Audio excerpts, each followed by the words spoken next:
खूब पूजा पाठ करने के बाद भी घर में बरकत क्यों नहीं है। आपने बहुत से लोगों से कहते हुए सुना होगा कि मैं इतनी पूजा पाठ करता हूँ लेकिन उसका पूर्ण फल मुझे नहीं मिलता।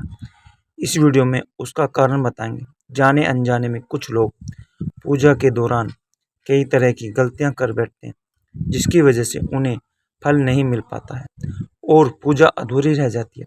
ऐसे में अगर आप गलत विधियों और नियमों के साथ पूजा करते हैं तो उसका विपरीत प्रभाव पड़ सकता है। चलिए जानते हैं कि घर और मंदिरों में पूजा करने का सही तरीका क्या है। उससे पहले अगर आप भी चाहते हैं कि लक्ष्मी माता का आशीर्वाद आप पर बना रहे तो इस वीडियो को एक लाइक करें और चैनल को सब्सक्राइब कर लें और कमेंट बॉक्स में जय लक्ष्मी माता जरूर लिखें। किसी भी देवी देवता या भगवान का पूजन करने से पहले स्नान किया जाता है। स्नान के पश्चात शांत मन से भगवान के सामने आसन पर बैठा जाता है। पूजा कभी भी खड़े होकर नहीं करनी चाहिए और ना ही खाली फर्श में बैठकर पूजा करनी चाहिए। कुछ लोग पूजा करते समय जमीन पर ही बैठ जाते हैं जो कि बिल्कुल गलत है। जिस तरह से अपने भगवान को बैठने के लिए आसन दिया ठीक उसी प्रकार से स्वयं भी आसन पर बैठते हैं। शास्त्रों में कम्बल और उसके आसन को पूजा के लिए शुभ माना गया है। नंबर 2, इस बात का भी ध्यान रखें कि पूजा का स्थान घर के फर्श से थोड़ा ऊपर होना चाहिए क्योंकि भगवान अतुल्य और श्रेष्ठ हैं, इसलिए आप अपनी बराबरी में उनकी पूजा ना करें। पूजा के लिए भगवान को किसी चौकी में या फिर ऊंचे स्थान पर स्थापित करें।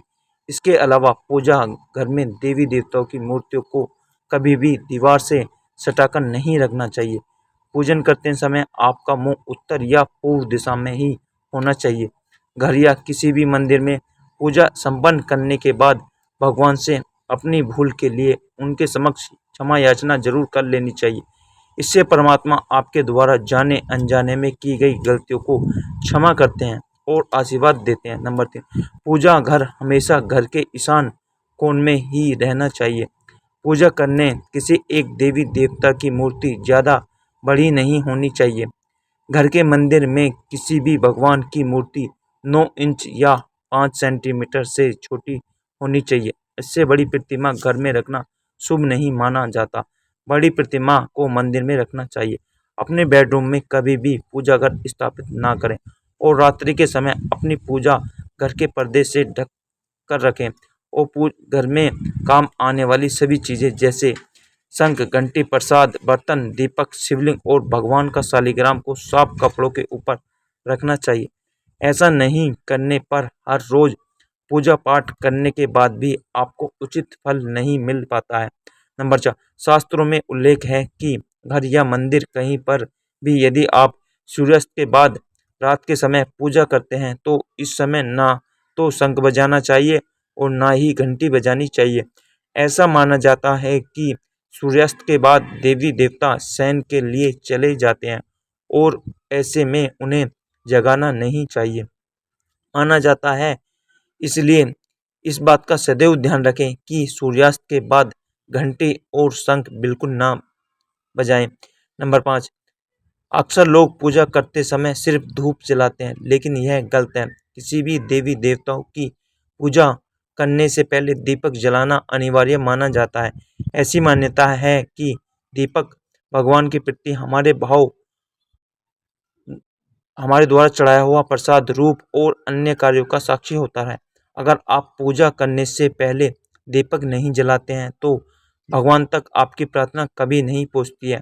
आजकल ज़्यादातर घरों में अगरबत्ती का इस्तेमाल किया जाता है परंतु कभी भी पूजा करते वक्त अगरबत्ती का इस्तेमाल नहीं करना चाहिए क्योंकि अगरबत्ती में बांस की डंडी का इस्तेमाल किया जाता है। हिंदू शास्त्र में पूजा में बांस का इस्तेमाल वर्जित माना जाता है, इसलिए हमेशा पूजा में दीपक का इस्तेमाल करना चाहिए। नंबर 6, अपने मंदिर या पूजा घर में कभी भी नंगी मूर्तियां ना रखें। देवताओं को स्वस्थ वस्त्र पहनाएं। आजकल बाजार में भी देवी देवताओं के वस्त्र उपलब्ध होते हैं, आप चाहें तो बाजार से ले सकते हैं। हमेशा देवताओं की पसंद के अनुसार या फिर सुविधा को ध्यान में रखते हुए ही वस्त्र पहनावा चाहिए। सूर्य, गणेश, दुर्गा, शिव और विष्णु यह पंचदेव कहलाते हैं। उनकी पूजा सभी कार्यों में अनिवार्य रूप से की जाती है। प्रतिदिन पूजा करते समय देवों का ध्यान अवश्य करना चाहिए। इससे माता लक्ष्मी की कृपा और समृद्धि प्राप्त होती है। आप चाहें किसी भी देवी देवताओं का पूजन कर रहे हैं, लेकिन सर्वप्रथम हमेशा भगवान गणेश को ही प्रणाम किया जाता है। किसी भी हवन या किसी भी शुभ कार्य की शुरुआत में भगवान गणेश को प्रणाम करके ही की जाती है। ऐसा कहा जाता है कि भगवान गणेश को प्रणाम किए बिना पूजा करने से उसके फल की प्राप्ति नहीं होती है। नंबर 8, बिना सिर ढके पूजा नहीं करनी चाहिए। मान्यता है कि बिना सिर ढके पूजा करने से उसका पूर्ण फल आपको प्राप्त नहीं होता है। पूजा के दौरान सिर ढकना भगवान की प्रति श्रद्धा भाव को दर्शाता है। पूजा के दौरान सिर ढकने का धार्मिक कारण के साथ वैज्ञानिक कारण भी बताए गए हैं। इसलिए स्त्री हो या पुरुष पूजा के दौरान सिर जरूर ढकें। कभी भी भगवान को एक हाथ से प्रणाम नहीं करना चाहिए। हमेशा पूरी तरह से झुककर दोनों हाथों से प्रणाम करना चाहिए।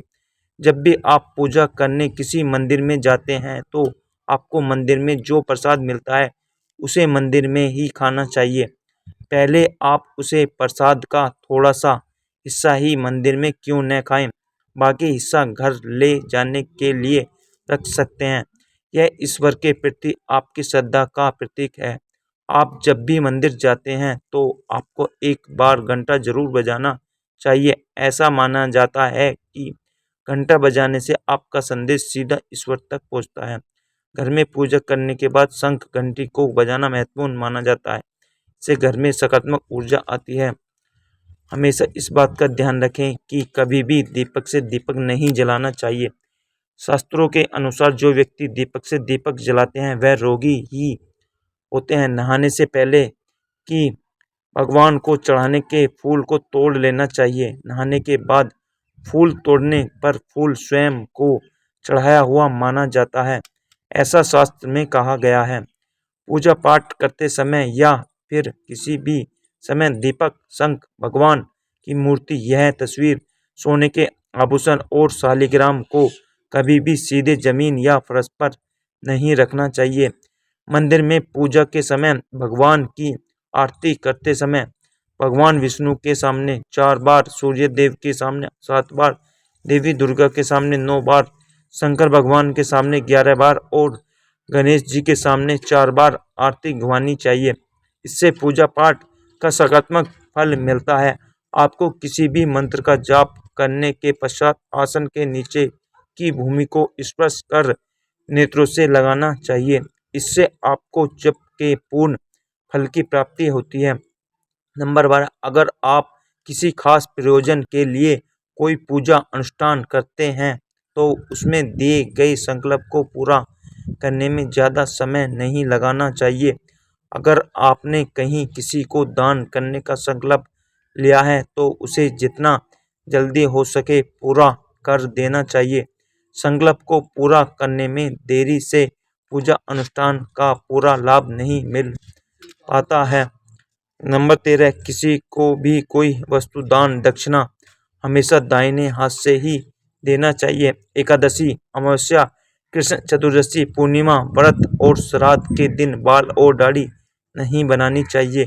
जिन लोगों को संस्कार हो चुका है उन्हें बिना जनेऊ पहने पूजा पाठ नहीं करना चाहिए, क्योंकि बिना जनेऊ पहने जो भी धार्मिक कार्य किया जाता है वह निष्फल हो जाता है।